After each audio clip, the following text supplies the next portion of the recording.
Pokemon Go! Have you guys tried Pokemon Go? Yeah, Chris, you were there. We went all around the world during our holiday. We were playing Pokemon Go and capturing Pokemon. Yeah, everywhere. But I was so encapsulated by the app. I didn't even know you guys were there. I didn't care. It was you awesome. got to a grand old level 6. Yeah, man. What level are you? 13. Of course you are. I started after you as well. Everyone else is like level 12 and 20. Actually, no, people are probably... I don't play it as much as other people, so that's probably a low level. So think about how low you are, Chris.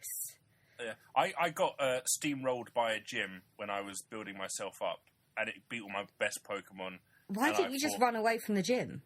Because I thought at least I'll beat the... I tried it twice. I'll beat the first Pokemon and get some good XP No, you for won't. it. Did you not see the CPs of those Pokemon? I beat the first one. I beat the first Pokemon. Did you use up, 100 Pokemon to beat the first one? I used 6 Pokemon to beat the first one.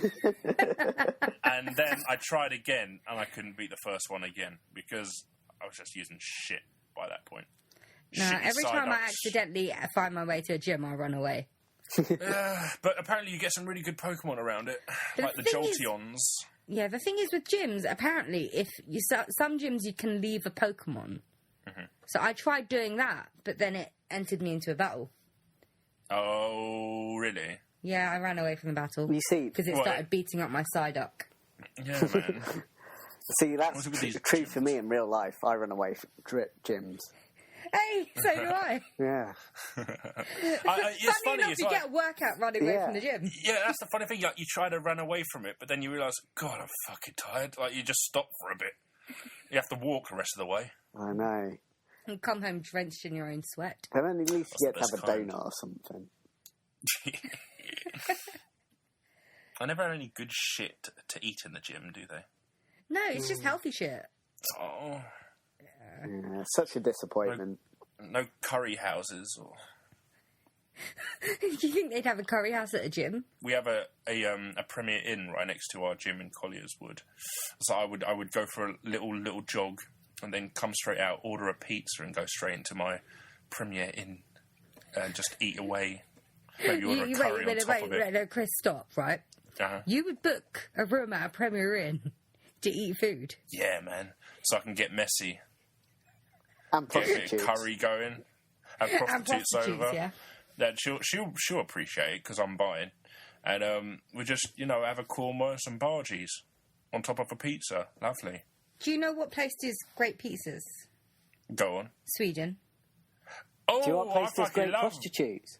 Sweden. Also Sweden. Yeah. Shit, son. Because we went there on our holiday, so we experienced them both. Yeah, we've maybe segued a bit too early. Possibly.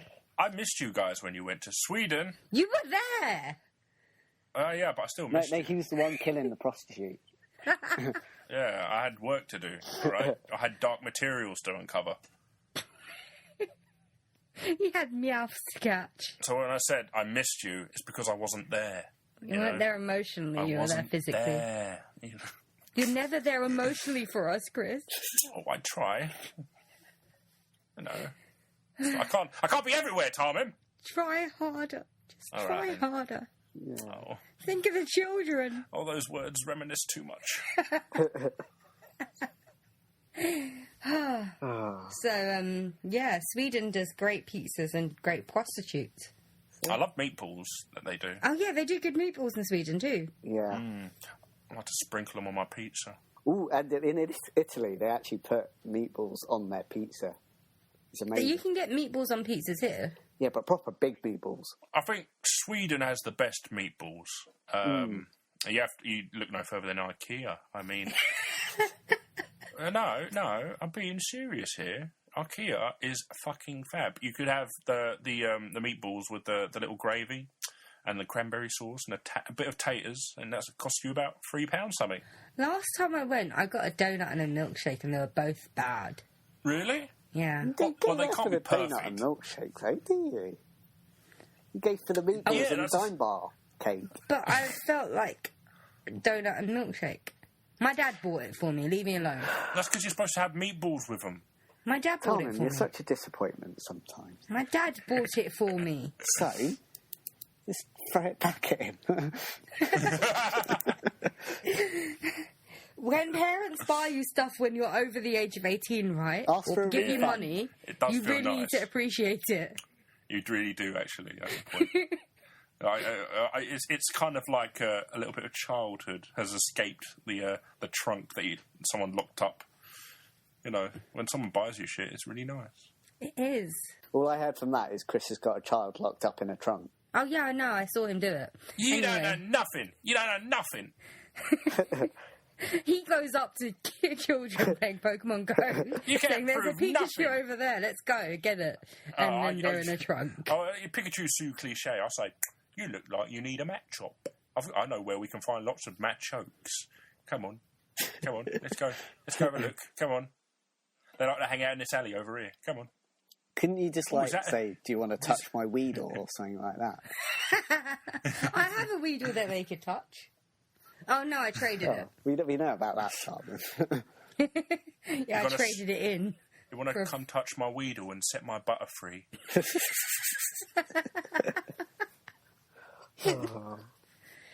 Anyway, so Prostitutes. the first stop on our holiday, that was in Sweden, hence the meatball talk. Mm. And we met a lovely Stellan Skarsgård fan, I guess. Oh, yes. Yeah, and they told us about a murder. Oh. Yeah, a volatile murder of Catrin da Costa. And there was no conviction in the case, and we decided our first episode back would have to be about Catrin da Costa. Yeah. And we're going to solve this one. We're definitely To going to be solve honest, this I think it is already solved. That's why I think we're going to solve it. Other people before us, it was before we were born, for crying out loud. They determined it, but we're the ones that are actually going to solve it. Yeah. They Yes. handed everything to us on a platter. They said, DD, we are swamped. Even though we've made it, we've done it all, everything. We just need you to go over the facts. And Like, don't call us DD, Chris, because it either makes you think of Double D breasts or Dungeons and Dragons. that's not my fault they abbreviated. Or Come on. SS, you know. It does make us sound like we've got our own little army. Oh, bad memories. Where did you get SS from? DD. Oh. Okay. Anyway. So, Miss Da Costa. no. Da Costa. No.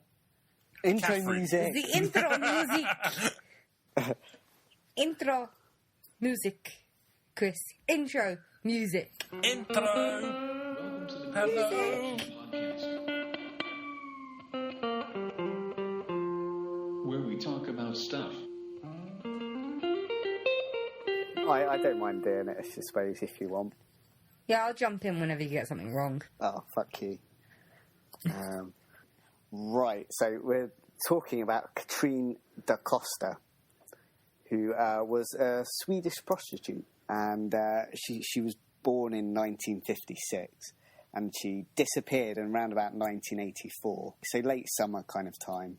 Well, July was when she was found, wasn't she? 10th of July is not late summer. That's what I read. Well, some stuff's wrong. It's the 10th of July who disappeared. Well, no, yeah, I suppose that's pretty early summer, actually. So, yeah, she disappeared during Pentecost on the 10th of June. July? 10th of June. That's when she disappeared. She was on 18th of July. That was when her first body parts were found. Yeah, I know, but she disappeared on the 10th of July. It's 10th of June. Are you sure? Looking at it now. Where are you looking? Wikipedia. Yeah, it is 10th of June. Is it? Yeah. Why have I got it written down here? To be fair, it does say on Wikipedia, in the article it says 10th of June, but underneath the photo of her it says 10th of July. Oh, maybe that's where. So it's like one of those two dates, I guess. It says all soon after, so I'm guessing it might be a bit vague on its own self. I've got, in the Telegraph, I've got 10th of June again, so Okay, that's what I think. negotiable. A lot of things about this case are negotiable. Yeah. We should probably edit a lot of that out. No, it's a discussion. We can leave some of it in. Yeah, right. Yeah, so she'd been reported missing by her mother, who she had quite a close relationship with, and she hadn't phoned recently. So her mother was getting a little bit worried that there's something wrong. And she's last seen in Malmskillnagaston. The pronunciation's not very good. Wonderful. There. Yeah. It's a bloody long word, though. So. Is it bloody long? Yeah, bloody long. Sometimes you sound so English, it's ridiculous. I don't. I said we. Oh, right. Bloody long. Anyway, carry on. Yeah, so 5 weeks later is when some of her remains are found in a bin bag near Solna, which is north of Stockholm, and is close to the Department of Forensic Medicine at the Karolinska Institute, which is quite a famous medical institution. It's got quite an international reputation, apparently. I read. Huh. So that's where she was found, and that will become interesting later. But interesting thing about where she was actually last seen, which Malmskillnagaston. Strattengangen. Yeah. The masterclass in Swedish pronunciation here. Stickmordet. Stickmordor Strattengangen. Yeah, used to be. It's quite a long street. It's like a 600-metre long road, which is quite long, I think. Yeah. And it's where a lot of the prostitutes used to kind of hang around looking for business. So that's where she was last seen. Now, what was disturbing about this case was actually they didn't find much of her. They only found, I think, her torso. Oh, fuck. That was missing a breast. Yeah, missing a breast and her genitals. I thought the genitalia was missing. What? The genitalia and the breasts were missing, and the head. Yeah, that's what I said. Okay. I said there was no genitalia and no head. I thought you said torso and the genitalia. No, I said the genitalia was missing. Okay, carry on. So it's gone missing. So, and how the hell are we arguing about something we agree with? Yeah. Let's just move on. That's how British you are. And unfortunately, that's kind of really impeded this investigation a lot, because from what they had, they just couldn't really, even in the modern age of kind of like DNA and stuff like that, they couldn't determine how she was killed. Couldn't even determine that. I'm thinking, possibly, because certain parts of her body were found in bags, I think it might be external, probably not natural causes. Probably. Like, a small chance it's not natural causes. Could have been. I think the Swedish justice system disagrees with me, but that's what I personally believe. It could have been a very nasty cold, and she just sneezed really badly, and she just broke apart. So her head fell off. Fell into bags that got scattered across Stockholm. Yeah, exactly. It happens, dude. Easily It happens. It could happen to anyone. And plus, it's cold over there. It's happened to me a couple of times. Oh, yeah. What? Oh, sorry for your The amount loss. of times my genitals have fallen off when I've sneezed. God. Sometimes you walk along a certain pavement in Tooting in the morning, and you're just picking up willies and stuff. Oh, yeah. At this point, I'm like Mr. Potato Head in Toy Story. It would have been better if I didn't fuck up saying potato. But hey, the joke still flowed. The wine's still pouring. So, we're all drunk on happiness. Yeah.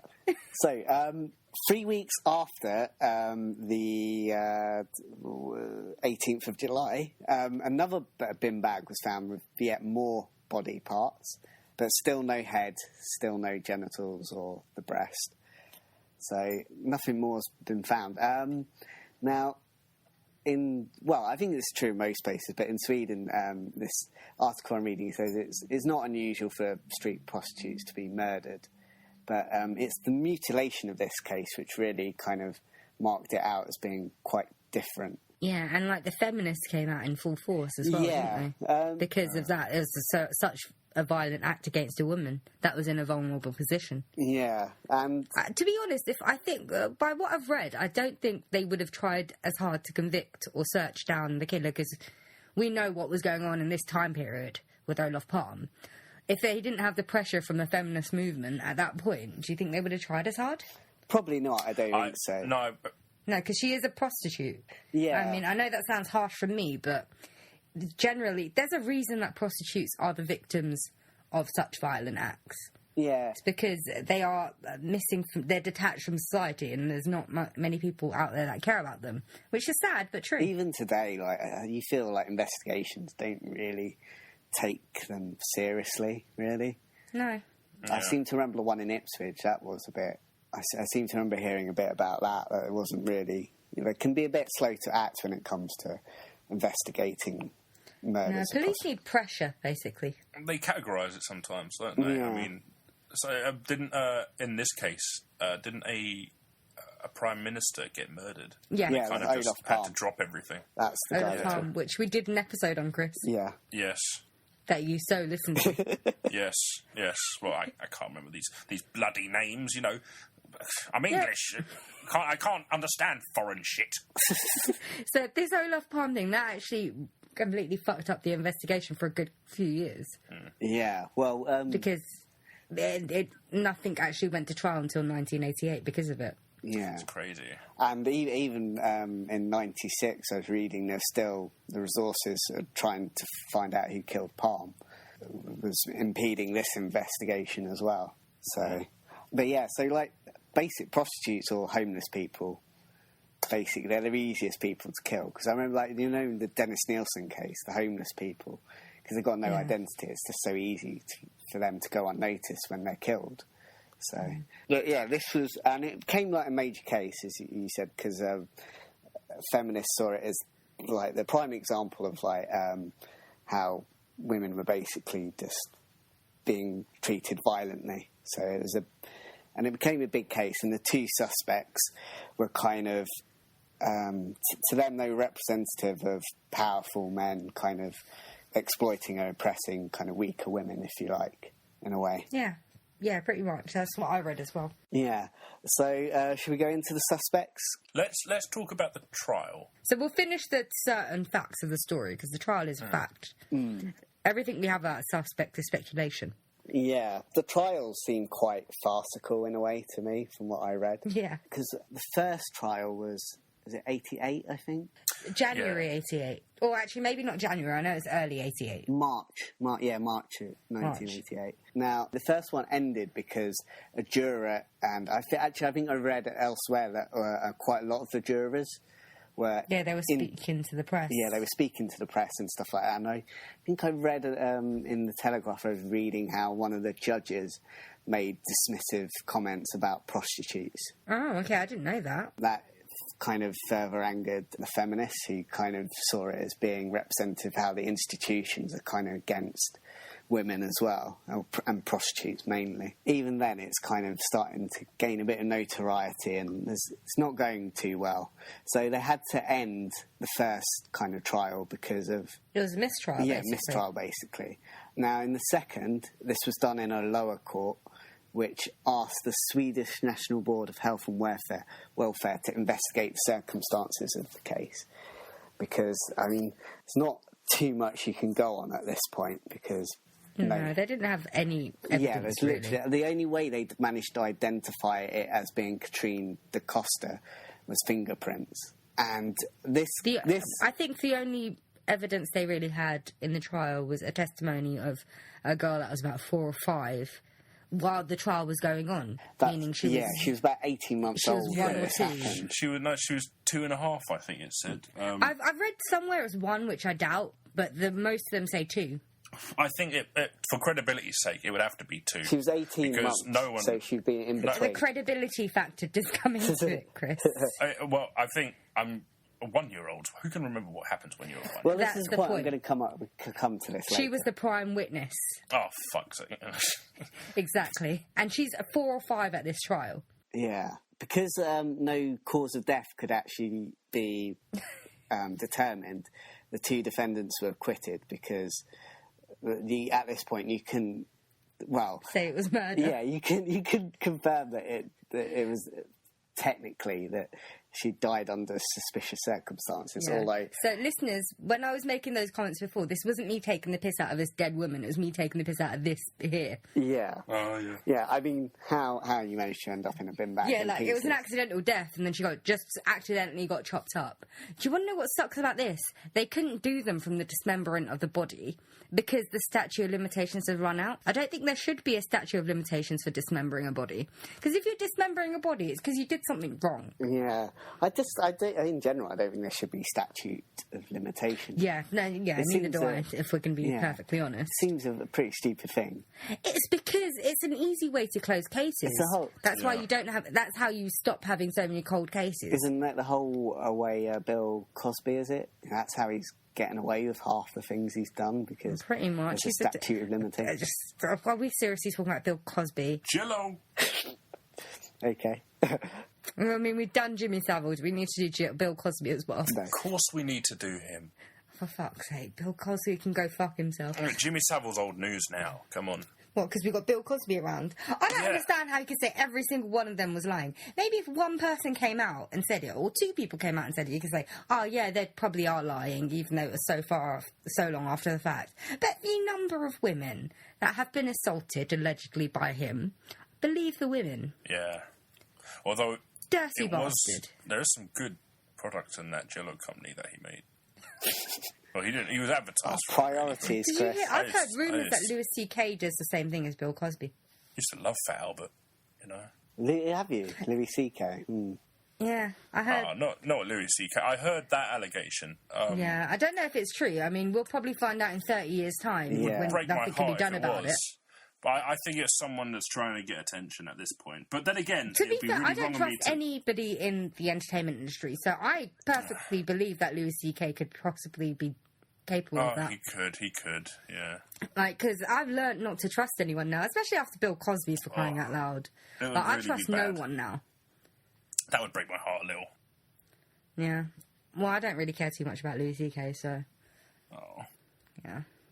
Anyway, this woman that got murdered... Well, no, that didn't get murdered. There was no cause of death, but somehow her body got cut up. So the trial was... They were acquitted, and they didn't get done for anything, because apparently they didn't know that she was murdered. I talked very fast when I did that.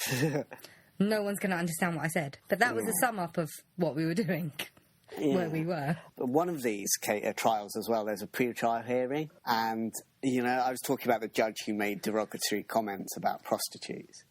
Mm-hmm. Well, at this pre-trial hearing, he basically said that the evidence from, it says in this article, scores of prostitutes who'd encountered this suspect, basically evidence was they couldn't be used because the women were, in his terms, unreliable. So, again, it shows you the kind of attitudes they had towards prostitutes. So basically saying, despite the fact there's a whole load of prostitutes saying, I saw this guy and we're pretty frightened of him. The thing is, right, I don't understand that, because prostitutes by nature, they stay away from the police, they stay away from court. So if they're actively engaging with the police, there's a specific reason for it. Something must be wrong. Yeah. Sure, if you brought them in for questioning and they kept denying stuff, yeah. But if they're cooperating with the police, that's something different. Like, what would they have to gain from doing the... Exactly. The public outcry was one of the reasons why there was a second trial. So that was the second trial was the one after where the jurors had all given interviews, and this is driven by a campaign led by a journalist called Hannah Olsen, and she'd actually met and got quite close to Catrine da Costa while she was doing this. Okay. So she was particularly keen to try and see some kind of justice done here. But also, I mean, there's a general kind of... the tabloids had painted this picture of these two men being quite dangerous. There's a lot of people wanting to see them put away, whether they were guilty or not, basically. Well, we're going to come on to the allegations made against them, so I sort of understand why they want them put away, whether they killed Catrine or not. Yeah. I probably would if I was in their position. Yeah, probably. So I think we should probably come on to the suspects now, because there's not much about the trial. So, well, we should just say, obviously, no trial, I think, was done after 96, was it? No. Because, that was the last trial in 96, was the one that the resources for it restrained because of the Olof Palme case was still going on at that point. So, there was a couple of... the suspects tried to sue the state a few times. Yeah. But other than that, nothing related to this. Yes, several times, Chris. Well, the suspects are very angry because they haven't found employment since this all happened. We should probably start with the beginning with the suspects. Yeah. So there were... two of them were brought to trial. There is a third, but he passed away before he could be questioned by the police. Yeah. Oh, boy. Yeah. So the we go on to the two suspects? Well, we should go Yeah. to... There was one initially, and then a second one comes slightly later on. And the first suspect, he was arrested quite early on, was a forensic pathologist called Teet Harm. So I think that's how you say Teet. Yeah, I wouldn't Google it because there were a few different spellings for it. Yeah. He, interestingly, worked at the forensic laboratory at Karolinska Institute. Before we move on, right? I've just realised this man. His name was Teet Harm. Her breast was missing. I kind of noticed that as well. Also, if you carry on. put his name backwards, it's Harm Teet as well. So. Oh God. So, but let's not go into that too. It's like he was destined for this. That's why it was his MO. I bet he took the breast as a souvenir. Yeah. That's what I think. I think the breast and the genitalia were taken as a souvenir, which I'm actually happy about. Which means someday they could be found and linked to the murderer. Where would you That put is them? too unlucky to... I don't know. It's not as if you keep them on your mantelpiece, is it? Well, some people make paperweights out of limbs, all right? Yeah. Okay. Nice. Anyway. Is that you that does that, Tom? No, it was Ed Gein. Gain. Yeah. Sure. That is such an unfortunate name if he wasn't guilty Yeah. to be a suspect for. It'd be like a gangbanger getting arrested and his name's something like James shot him in the car. Okay. Right. Oh man. Yeah, continue. Yeah. So he worked at the Karolinska Institute, close to where the bin bags were found. So that's already quite suspicious, or a little bit suspicious. But also, that's very stupid because he works in forensics and he's dumping the body on his doorstep. He lives in between the... Yeah, so, like, I don't know. Even so, it points towards him, but you don't know if that might be a framing or... It just begs the question, why would you be so stupid to do so? Okay, so what I would do, right... I'm not even a pathologist. He works closely with the police. He should know better than I do. Yeah. But what I would do is, if I had made the effort to cut up the body, put it in bags, I would scatter them as far away from my working place as possible. Because if they were found in a different district, then another police department would have to deal with it. Yeah. You do also think a forensic pathologist, I mean, he's got to have some degree of intelligence, you would have thought, as well. Yeah. And he is a prolific one. They roped him in on loads of different cases, high-profile cases that he may or may not have been linked to. Yeah. The only benefit I can think of him having it under his own jurisdiction, his police jurisdiction, is that he might have been able to, keep an eye on things, or just... Yeah, but he could probably still find information out if another police district was dealing with it. But if it was found in another place, they're going to think that people in that area had dealt with her, had killed her, and why leave the fingerprints? I don't understand that. Make the body so unidentifiable so he can dump it anywhere they want. They don't know the place of the body's origin. They don't know where the killer could possibly be. It would be a proper cold case then. Sometimes killers get off on the fact that you can identify the body, so they can actually put a name to it in the paper. They just can't find... It's just about severing it from there, like, this is the person, but we don't know who killed her. If it was just a random body, I guess the killer just wouldn't be able to get his jocks off, Maybe. It gives him, that's his label. This is his crime, Yeah, sick bastard. Yeah. Possibly, allegedly. Yeah.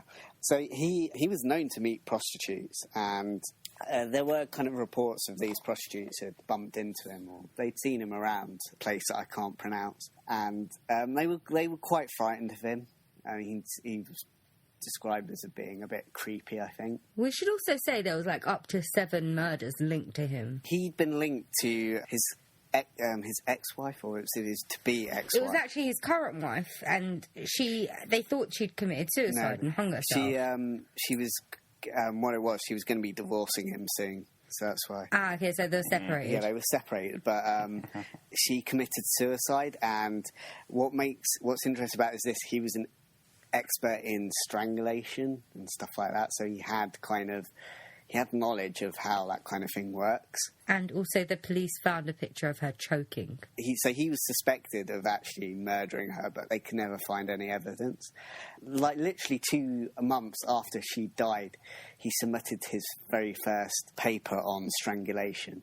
and it was actually published in some American journal about domestic violence, which is a bit of a sick joke if he did murder his wife and then is putting articles for it's a magazine or publication about domestic violence, basically. You know what? For a smart person, he just sounds really, really stupid. Yeah. This is if he's... It wouldn't take more than 2 brain cells to link the strangulation and his wife dying together. Yeah. I mean, apparently Sweden don't have more than 2 brain cells then, but... So a lot of... I mean, the police had their suspicions, and his wife's father-in-law, I think, had suspicions as well, but he didn't really... His wife's father-in-law? No. His dad? No, his father-in-law, I should say. Oh, okay. Had suspicions as well, and this would come important later on. Police officers kind of noted that Harm's response to his wife's death was kind of like he's very cold, very kind of callous. It didn't seem to really bother him much, and seemed quite arrogant. And again, the word creepy comes into it. Apparently, he took quite an obsessive interest in his work as well, so the whole forensic pathology, and he would invite friends to watch the post-mortems he would carry out. He used to buy violent pornography as well. So starting to... That's always seems to be a sign for serial killers, violent pornography. Yeah.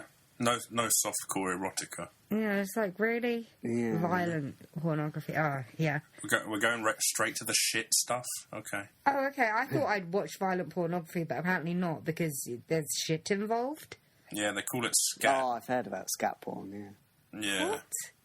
It's got its own There's so many different types of porn. It's ridiculous. Yeah. Only the best. The only shit porn I've known about is 2 Girls, 1 Cup. Yeah. And that's not even real shit, right? It's ice cream. I don't know. I think it's ice cream and then they shit on it. Oh. Yeah. Okay. Or something. And they throw up anyway, so it's already disgusting. I'd rather have the ice cream as well. Yeah. When I was thinking it was ice cream, I was thinking, oh, it's not too bad. It's all just faked. I'd have the girls, just without the shit. Okay, then. Yeah. Ice cream as 2 well. Girls, 1 Chris. Yeah. Fuck, man. Yeah, why not? Bit of ice cream as well. All righty. Okay. Yeah, he'd also be known to send his post-mortem reports to his friends with photographs, I should add, as well, which... That's illegal. If I got that, I'd be a little bit... No, but that's illegal, right? Yeah, that's not the thing that would concern me most. I think it'd be more...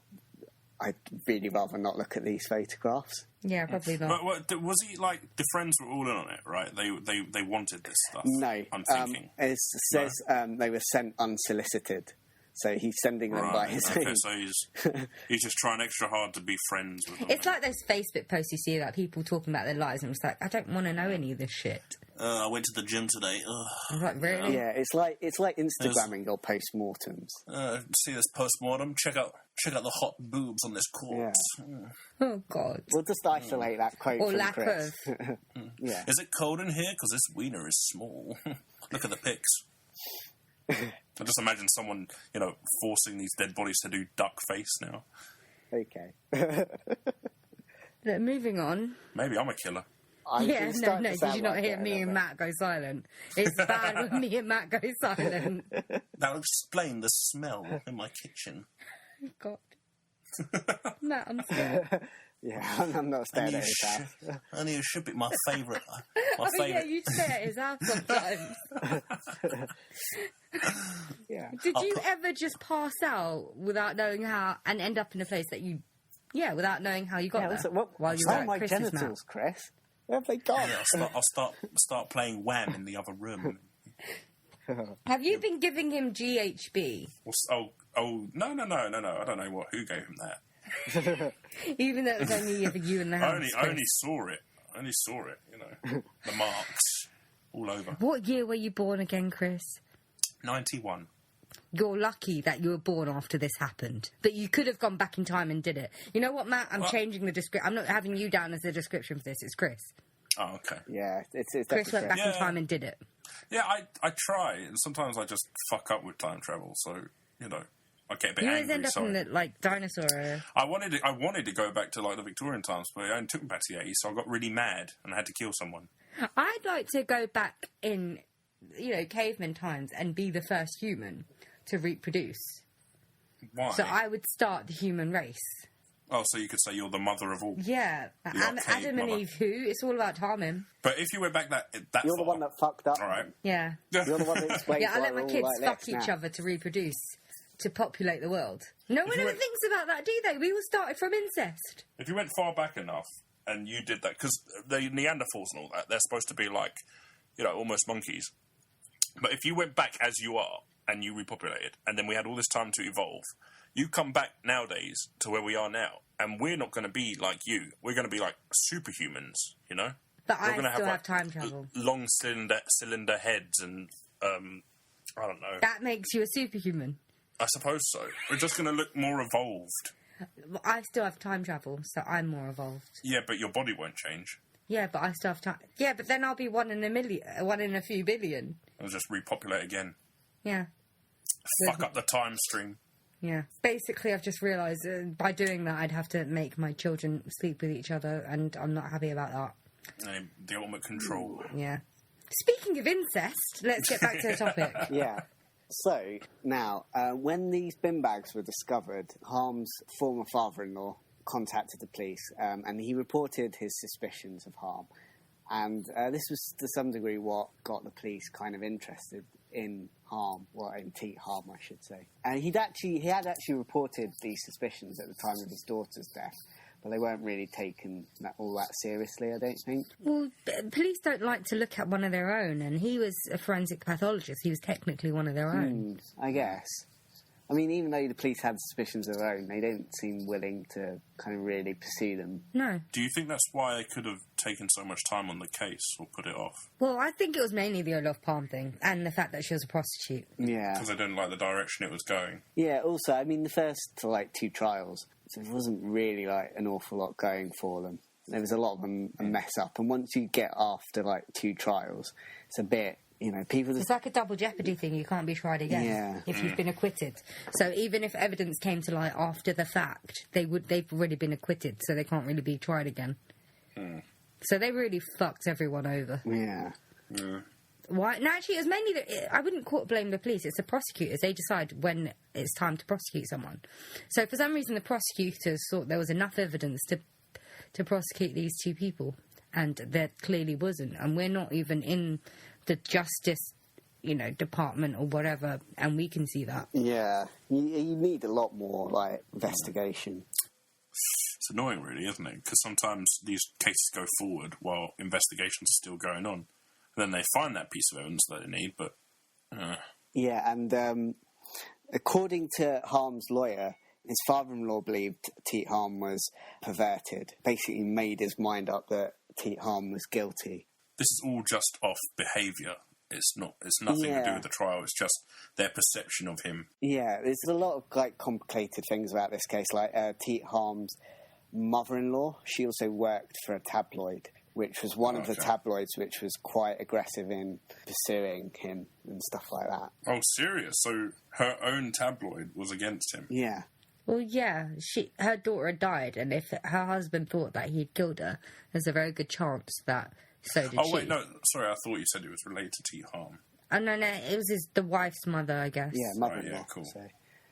So he likes jacking it to shit. You need to have more of a substantial evidence on this guy just because of his behaviours, Yeah, I mean, watching violent pornography, it's a bit disturbing, but it's a bit of a leap. It's not. It doesn't make you immediately a murderer. Exactly, it doesn't prove anything. It's a bit weird. It's more a symptom of, you'd say, rather than an actual kind of evidence. I mean, if you're looking for a lead, then yeah, perfect. There's your start.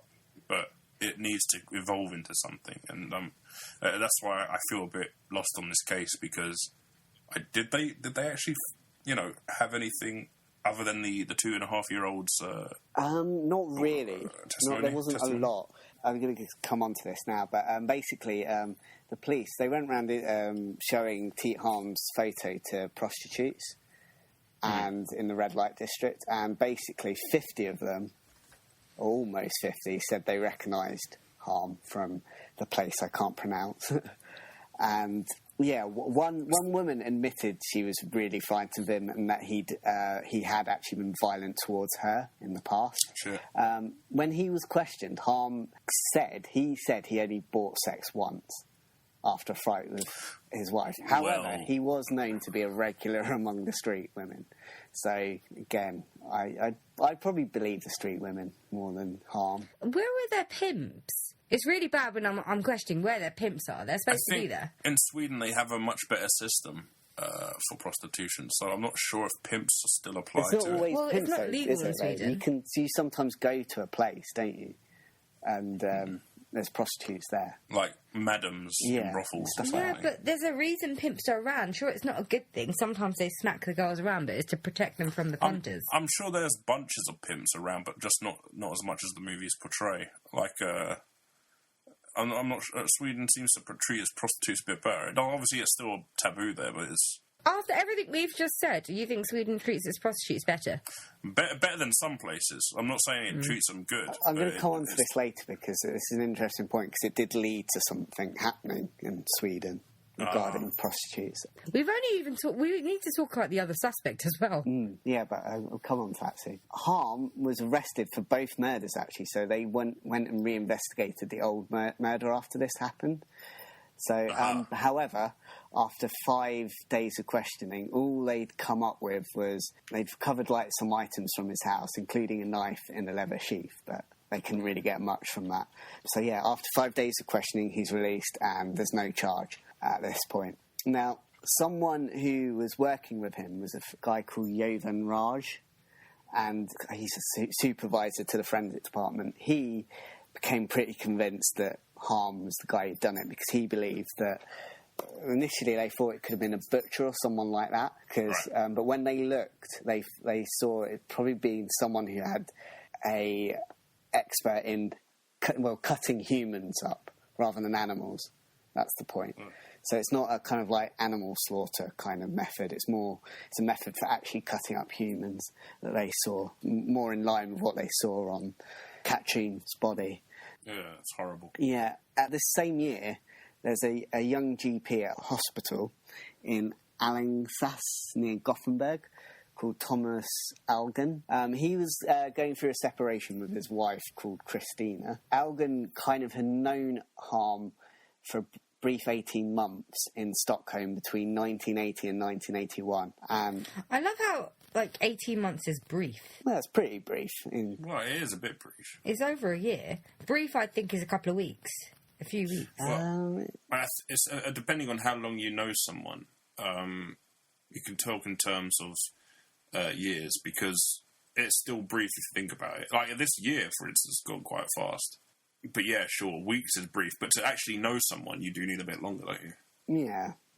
If it's a stranger that you see around town, it makes more sense if it's yearly. Yeah. Basically, they were kind of reasonably friendly. Like, Algen had invited Harm and his new girlfriend to dinner at his home shortly after the death of Harm's wife in 1982. Oh, sure. So he got a girlfriend pretty quickly after his wife had died. So Some women are desperate. yeah. Oh, by the way, it is Algen Thomas. I've just got Thomas Algen, so... I'm on Murderpedia right now. It says Thomas Algen in this article, so I don't know.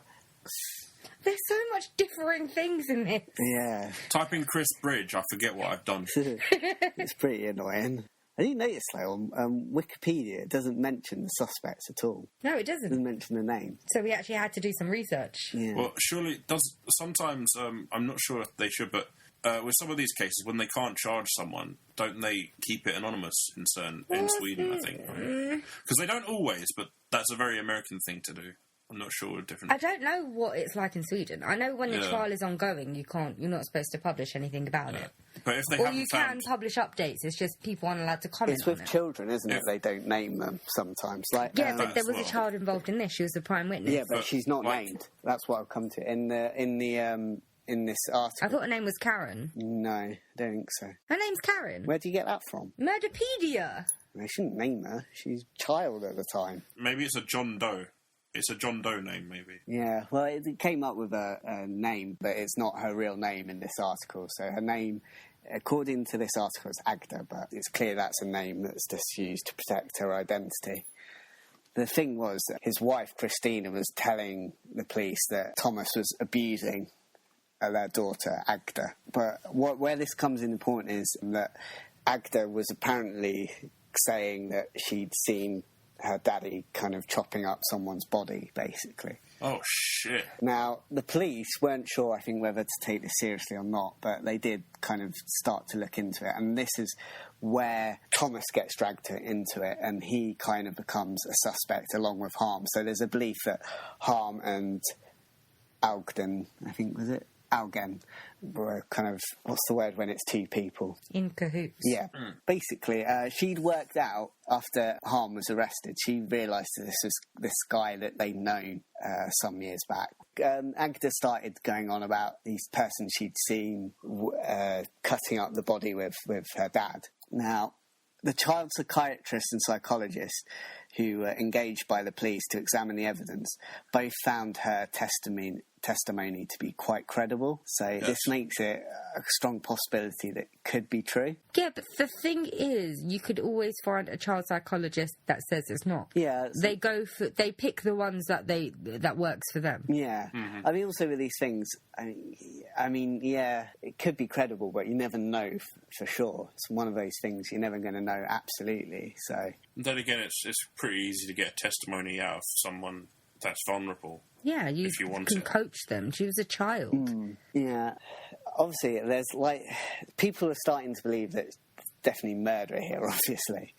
But there's not exactly compelling evidence at this point. And the only thing there's only one other thing that comes up during this pre-trial into these two is that in the autumn of 1987, a married couple who owned a photo shop, which again is quite close to the Karolinska Institute, they contacted the police because in the summer of 1984 they had developed and processed prints of film roll that contained horrible images of a body cut into pieces. And this had been quite disturbing, obviously, for the employers of this place.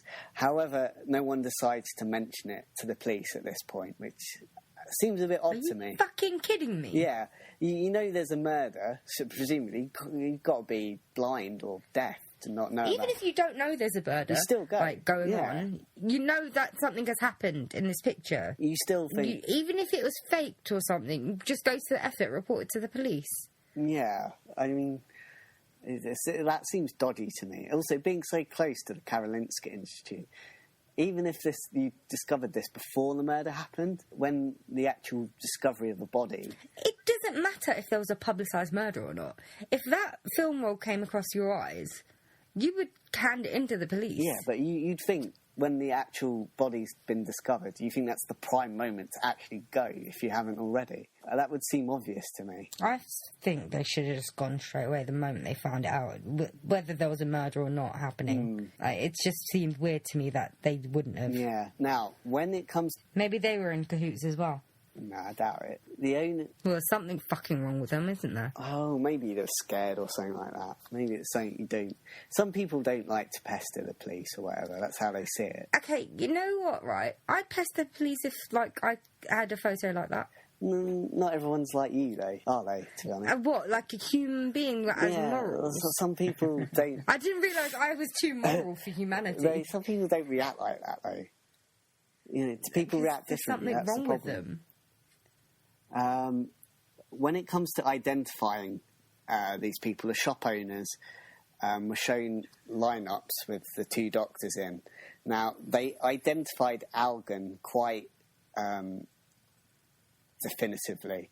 However, they weren't too sure about Harm. They weren't too sure whether he was one of the people or not.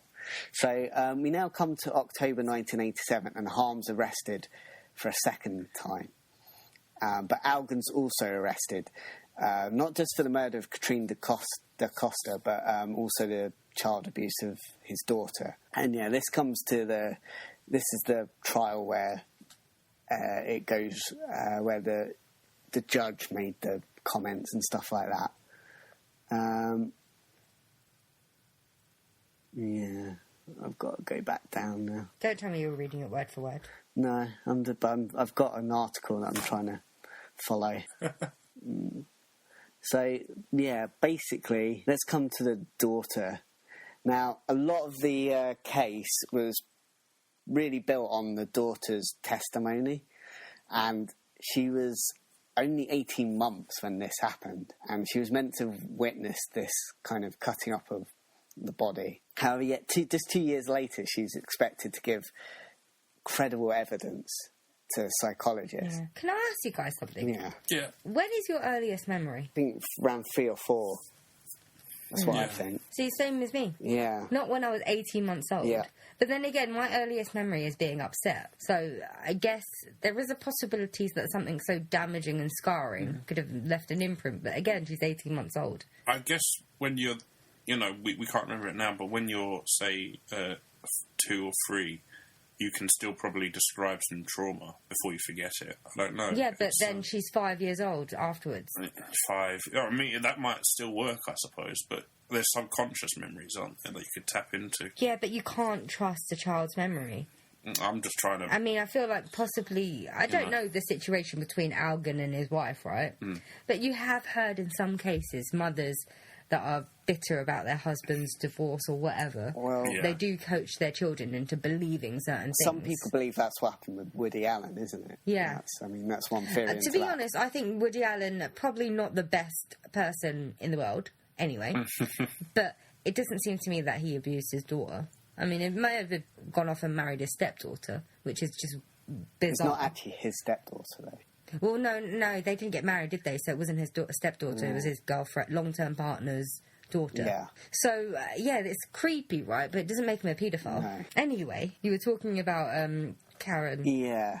Or Agda, as it says in this article. Yeah, Karen probably is just an alias. Yeah. And this comes into, I'm not sure if this is what you talk about, there's a thing called false memory syndrome. It's an idea that people who have been falsely accused of sexual abuse, they develop that. And so people say it's like a false memory syndrome, basically.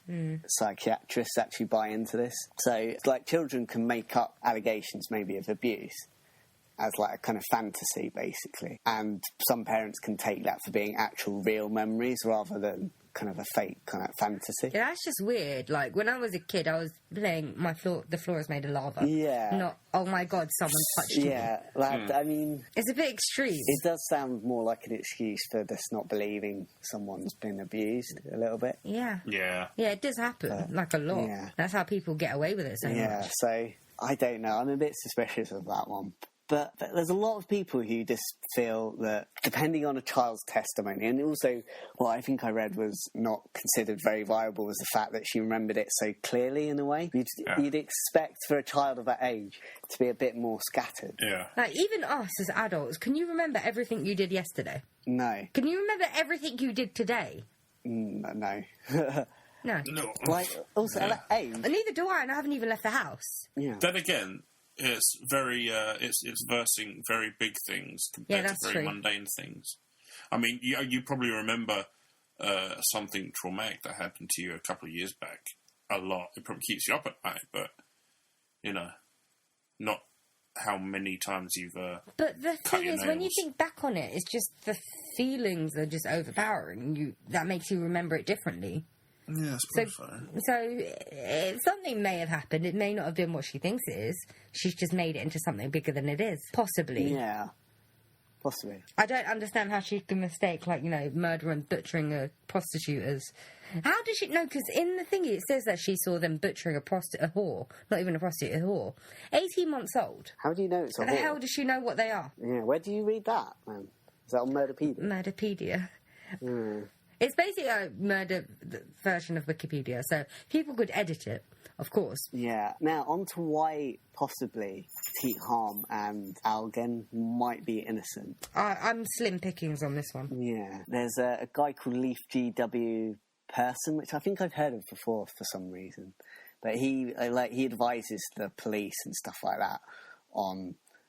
criminal investigations and stuff. And he says, basically, he thinks it's rubbish because there's so little evidence, and also he feels that the the investigation was run by, and this is his words, lousy and biased cops. And he feels like the media's role in this was bad as well. Also, there's another journalist, well, this is a journalist this time, called Mikael Karmas, and he's based in Estonia, where Harm's parents were actually born. This journalist says that Tiit Harm fits this idea of like a Hannibal Lecter figure. So he's kind of got this piercing stare and a kind of square jaw. And he's also like obsessed with cannibalism and necrophilia and stuff. Yeah. So that plays into the whole Hannibal archetype. Yeah. And going into like the media as well, again, as I think I said earlier, his mother-in-law or his ex-mother-in-law was, she was employed by the Swedish tabloid called Expressen. And this was very prominent in the campaign against Harm. So yeah, while a lot of people early on were convinced they were guilty, some people start to kind of find cracks a little bit in the case. Also, Harm had he'd attempted to commit suicide as well in 1985. So this has had quite a bad effect on him, whether you believe he did it or not. But then also that could be seen as, you know how those murderers, they kill themselves so they don't have to go to prison if they know that the police are closing in. Yeah. Could also be a bit of that. Yeah, so you don't really know. Yeah, and this journalist in this article actually managed to get to, well, she emailed Harm, and he says basically that he didn't do it, as you might imagine, and he just basically moans about how he's not managed to find work after this has all happened, and how he's just basically the victim of rumours, basically. You know what? I don't understand, right? He didn't get convicted of anything. So if he wanted to change his name, he could. I don't know. I don't know how easy it is to do that, so I wouldn't... You change it by default. Yeah. Like, I know some people that have changed their names into really stupid things. And they deserve a smacking around the face because of it. Yeah. Did we say earlier on that Harm and Algin they'd been found guilty of cutting up the body? It's determined but the statute of limitations was over, so they couldn't really do anything about it. Oh, for fuck's sake. Yeah. Well, basically, those two can't be tried for it anymore because the statute... Well, actually, no one can be tried for the crime anymore because the statute of limitations has run out. For murder? There's a statute of limitations for murder? Yeah. That is fucking ridiculous. Basically, and how could it run out in someone's lifetime? That's not good enough. Yeah, so basically, we'll probably never find out who did this. No, because I don't even think Britain have a statute of limitations for murder, do they? I think even the police, if they were just being like arseholes about it, I think even they would say, look, let's just clear it up and look good. Or let's just get our guy if we can. Like, so no. Part of me feels, how the hell can they have like, a statute of limitations for murder? Yeah. Anything violent, they shouldn't have a statute of limitations for. If it's like stealing a chapstick, I get a statute of limitations for that because it's not a big deal. That is really annoying. What, stealing a chapstick? Oh, that as well, but they've got them, you know. They have them. They have the evidence. What was the evidence for them cutting up the bodies? How did they... No idea, actually. Did you get any details? Was it fingerprints? Or what? The evidence of them cutting up the bodies? Was it just because of that witness testimony by the little girl? Oh, I don't know. It's really more... It's just the judge said that's what he believed. It's not... It wasn't an actual... Oh, it's... it wasn't a proper conviction. Proper conviction, wasn't. That isn't proper. Because they can't be convicted. Yeah, so when they said he found guilty, it's a bit... I'm pretty sure, like... The judge saying that, he's pretty sure that he cut up the body is as good as saying, yeah, you probably murdered them, but we're letting you go anyway. Yeah, and it has stuck. At the same time, that's the thing. They have tried to get... Harm and Algin have tried to get the judge to basically take back those words, basically. Retort, I see. The thing is, he can't do anything about it, but he can still condemn them, so it's, you know, they're still pariahs. Yeah. But at the same time, like, unless he has that evidence, you know, he can't just say what he thinks. He has to believe completely. If I was a judge, I'd say what I thought. No, you can't do that, though. You can't. You know, it's... I mean, sometimes you think to yourself, they must be. I hate them. They must be the ones. But you have to have that checkmate. You are playing with people's lives, so... Exactly. You know, and they do get it wrong sometimes, so you can't... Did we ever hear about the outcome of the child abuse case? I don't think that got proved, I think. Yeah. Okay, the thing is with me, right, the speculation makes me hate these men and makes me certain they did it. But the fact that we don't hear about anything about the child abuse case, and he was connected to 7 other murders of prostitutes, like a Japanese student and his ex-wife and his estranged wife. Nothing has come of that. You'd think they would find something. Yeah. Or there'd be some news. I think that they may have just been... There's a good chance they were embellished and made pariahs in the media. I do feel like the media can be like... Do you remember that... there was that woman that got killed. And there was that guy, I think it's called Christopher Jeffries or something like that. And he got arrested for it. And the media just went after him because he looked a bit weird, basically. They decided he was the murderer without knowing anything, basically. I do think the media can be like that sometimes. They found out this guy likes violent pornography and he's got a bit of connection to other people who've been killed or suicide. But then again, he is a pathologist. He deals with dead people all the time. Of course he's connected to them. Yeah. And he goes to visit prostitutes. Many people that aren't murderers go to visit prostitutes. Ordinary men go to visit prostitutes. I mean, that's not a sign of a serial killer. Yeah. If I didn't know nothing had come of all these allegations, all the other ones, I'd probably believe it and say, yeah, no, they probably did it. They're wankers. They should get, strung up. But I feel like if they did do something like this, they would have continued doing it, even if, even though that they've been ridiculed and stuff, they probably would have done it and slipped up at some point. People would have been looking closer, and something would have come of all these other allegations. Yeah.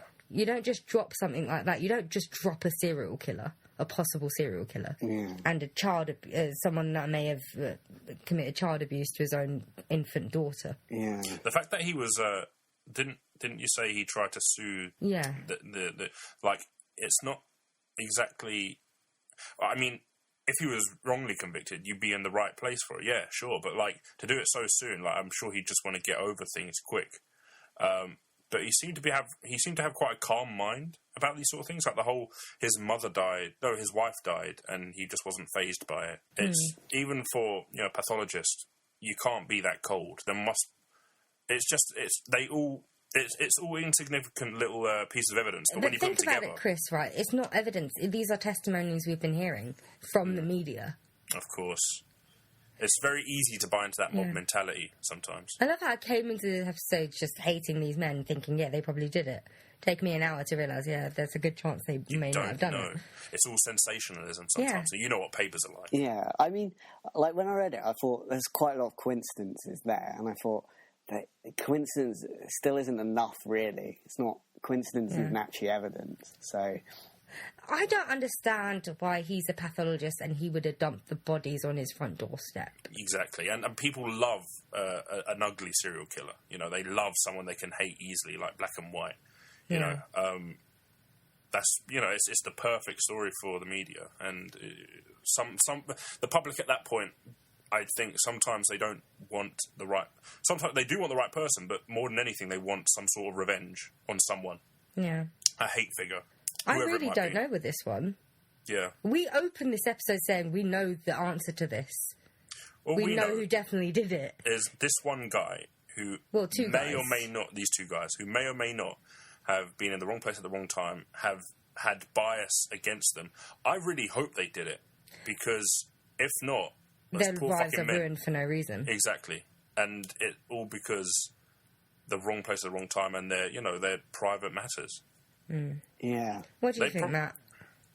Well, shall I go into the third suspect very briefly? Oh, yeah, I completely forgot about him. Juicy. Yeah, go on. Well, there's a Polish butcher. What did I call him earlier?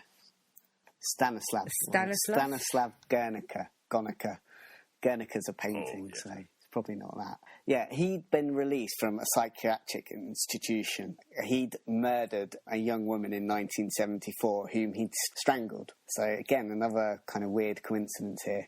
And he'd also happened to cut up this girl into pieces and pack the remains into bin bags. Sound familiar? So, yeah, I can't believe this is overshadowed. So he's actually killed and done this same sort of method before. And been convicted of it, had evidence thrown against him because of it. Yeah. He was also released 3 months before Catrin da Costa was found. So... Why don't you just call her Catrin da Costa? Okay. And interesting, again, another coincidence is her head, like that of Catrine da Costa, was never found. And Gonica had no alibi. And he was another person who'd been seen by the Stockholm prostitutes around the time of Costa's disappearance. He was known to be dangerous, particularly when he was drunk. But for some reason, they dismiss him as a suspect very early on. And no reasons been ever found for that. They didn't even question him. No, and he was from what I was reading, the prostitutes were even more frightened of this guy than they were of Pete Harm. So you'd think you'd kind of have bloody question him at least, wouldn't you? He dies in 1987, so that's pretty close to when one of the trials was happening. So that's kind of convenient in some ways, I guess. I think if I was a police officer, I'd go for him. It just makes sense that you'd go for someone that's been convicted of it before, rather than two people that haven't, that have good careers, that are up until that point upstanding citizens. Because Cheat and Elgin hadn't actually done anything wrong, right? Legally wrong. Not that anyone could determine. Prior to this. No. So what would point me in their direction rather than this person that's been convicted of doing the same thing that has just happened? Yeah, I don't. But also, if he'd been alive a little bit longer as well, I think that maybe they would still be showing a bit more of an interest in him. People might have been. Oh, so he's the one that died. Yeah. Yeah. But if you think all the trials happened after he died, basically. But that also means they were compiling evidence and all that, because they don't go straight to trial.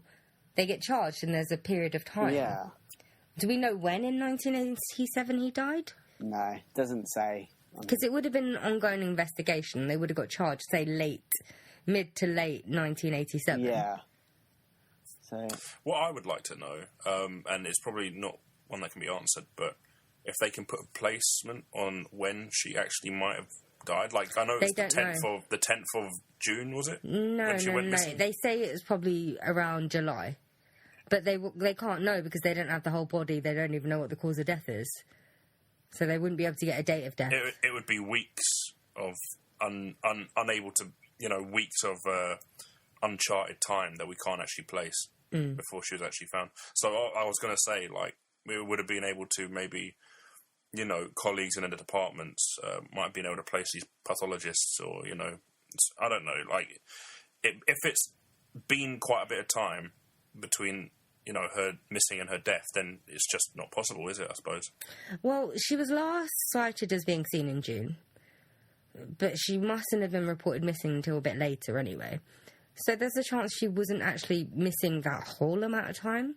She could have just been missing... On her own. Yeah, later on, around the time it was reported.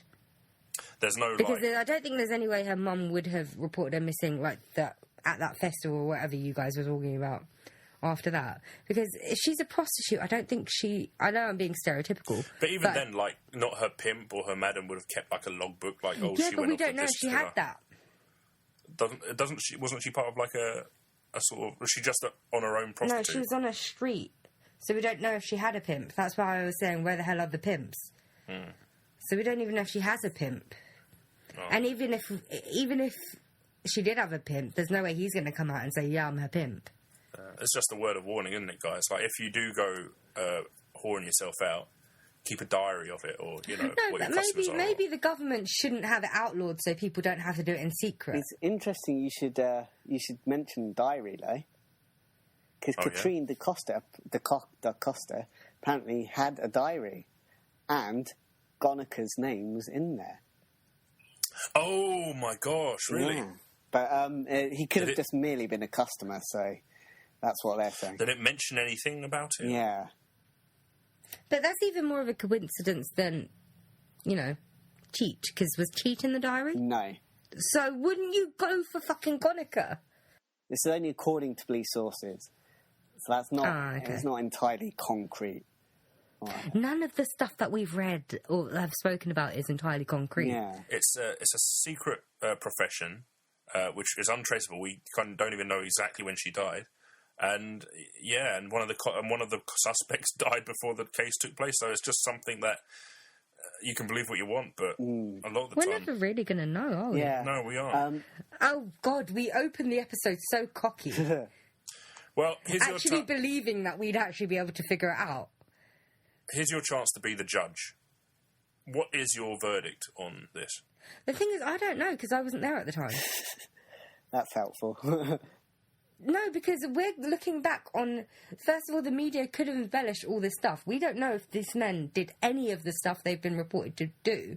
Because the guy was linked to 7 murders, apparently, allegedly. And nothing has come of that. There's been no news of that since. The second guy... Okay, if the child was older, maybe I'd believe her. Like, if they were in, like, their tweens or teens or something like that at the time of the trial, maybe I believe it. But to me, it feels like there was too much coaching involved in her testimony. I don't think it's real. I don't think she was lying personally. I think other people had been putting a memory in her head. Possibly the mother, possibly psychologists, who knows. But I went into this believing they had done it. It's really annoying. Now I'm not quite sure. Like you, Chris, I sort of wish they had because they've been punished. So I wish they had, but there's actually a very good chance they didn't. Yeah, I'm more inclined to believe it's this Gonica guy. Yeah, I buy into the Gonica more than the other two. There's a lot more that fits there for me than the other two. And I just think the role the media He plays. had done the same crime before. Yeah. Also, That's called an MO. Yeah. Whereas these other guys, they'd never done anything before. They've never done anything like it since. Yeah, I did read that. I think there's some expert who believed this kind of murder fitted more into a kind of serial killer kind of thing. Yeah, the precision and the way it was done.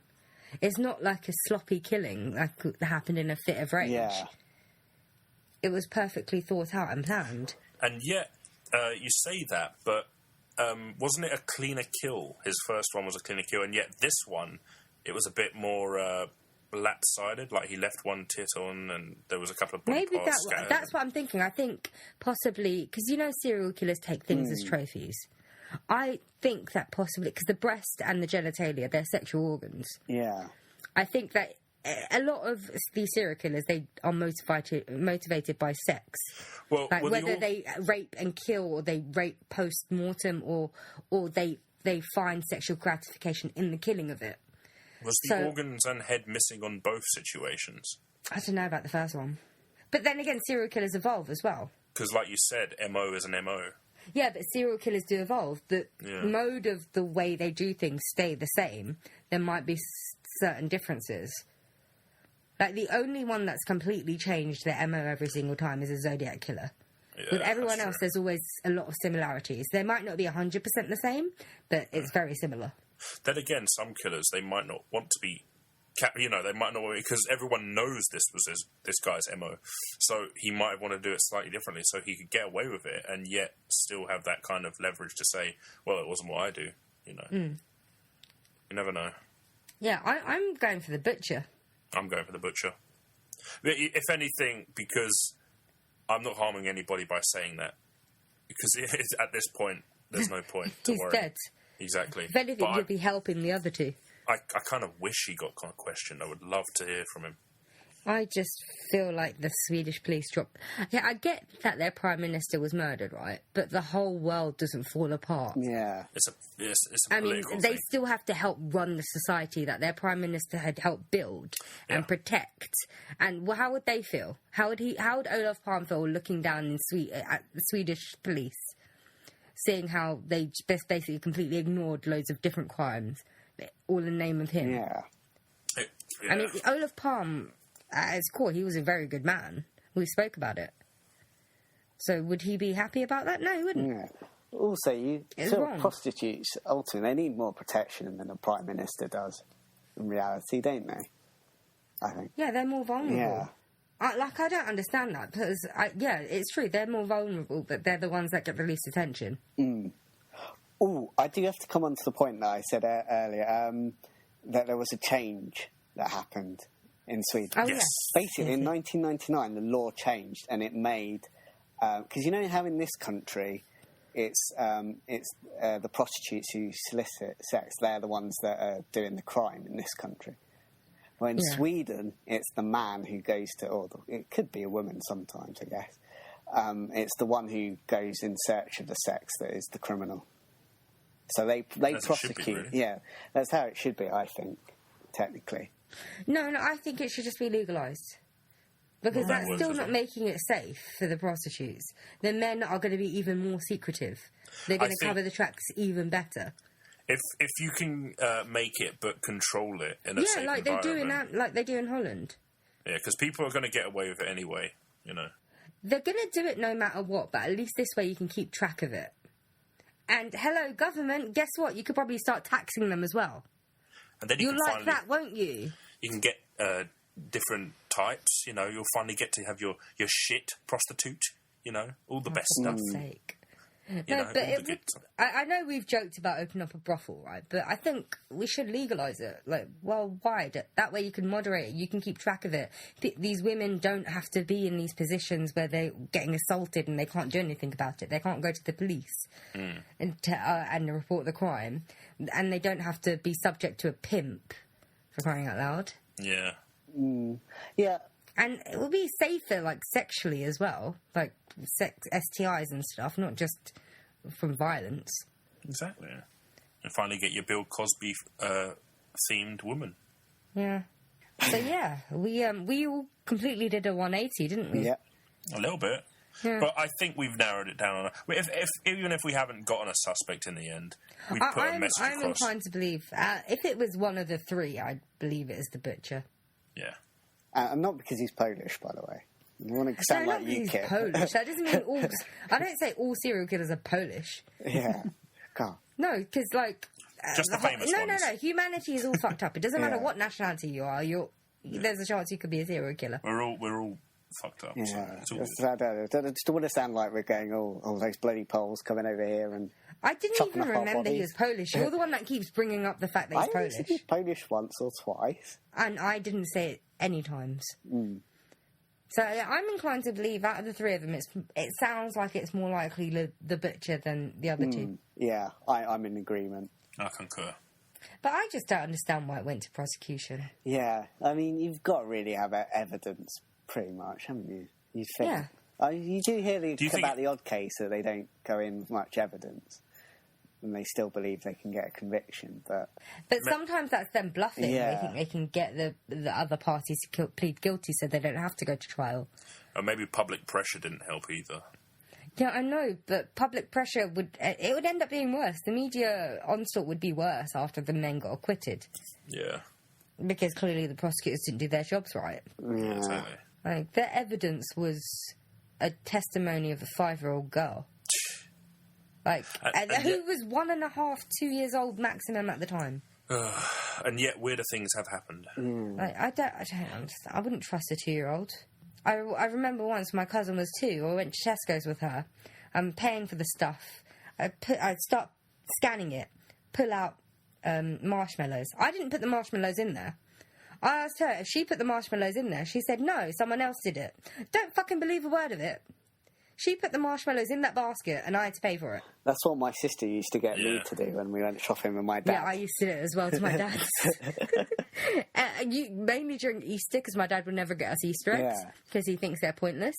So whenever we went shopping around Easter time with my dad, we'd put the Easter eggs underneath everything. Oh, yeah, that's a trick. And because they didn't have the self-scanners, he couldn't just leave it. We've gone to the cashier. He doesn't want to look like an idiot, so he'd pay for it. And he doesn't want to look like a complete terrible father and saying, no, you can't have Easter eggs like all your friends. Bloody kids. Yeah. Putting marshmallows in shopping carts and lying about murderers. Yeah. No, because the girl was a victim in this as well. Let's not forget. No, even if she wasn't abused, she is a victim in this. She was Yeah. made to think that her father did abuse her and that he had That's murdered true. someone. And imagine that as a start to your life. Yeah, you're that's just already awful. out of your control. You're already surrounded by all this morbid shit. Yeah. I wonder what she's doing now. I hope she got a good therapist. And I hope Frasier. she's doing all right with her life. Bit of Frasier Crane. Why not? Yeah. That's going to have some lasting damage, that poor kid. I say poor kid, she was born like a lot earlier than us. Anyway, I think we should wrap this one up Yeah, because in 3 or 4 bags. oh, don't I, if it's any consolation, I winced. So just why? That was just terrible. Well, you know, Tommy, when you edit this, you're going to have to chop this one up a bit. oh. That good one, man. Oh my god. Hey, this is why we don't really investigate crime, you know? Probably not.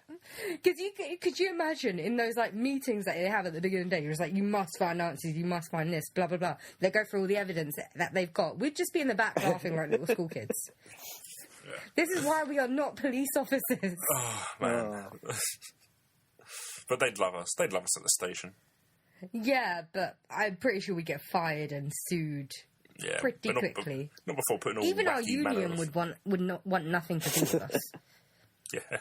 Oh. I tell you what, I don't know what it is about this Swedish show, but it always runs for a really long time. Yeah, it really does. Okay, like, we have to go. We have to go. I knew it would run for a really long time, which is why I said, we'll do this, we'll do this, we'll do this. And that's it. And we kept veering off. But welcome back, guys. Yeah, it was nice. Our break during August was nice. It's good to see these viewers again. Yeah. You know what? I know that we haven't, like, read the news in a month or whatever. But I have a feeling that it would have been the wettest summer in Britain. Not wettest Britain. Wettest summer in Britain since records began. Because it is every fucking year. Yeah. I hate it. It's every year, isn't it? I've been... it's the wettest I've been. So that's all I'm... Oh, goodness me. All right, I'm going to say goodbye. I'm going to say hello and then bye. Okay. Hello, goodbye, like that band. What happened to them as well? The Beatles. The Cockroaches, yeah. No, there was a band called Hello Goodbye as well. Oh, right. They went the way of Twister in the game. Wasn't it Yardbirds or something? Wait, no, it wasn't that. No, just like, baby, it's fact. Your love is true, or something like that. Oh, you're catching my heart there. I'll send it to you or something. Like, they had like 2 singles. Oof. Right, we need to go. Okay, bye-bye, listeners. Bye-bye. Bye-bye. And we'll be back with we'll be back with a topic that was brought to us by Newfoundlands in Canada. Bye-bye. Bye. Bye. Bye-bye. Bye-bye.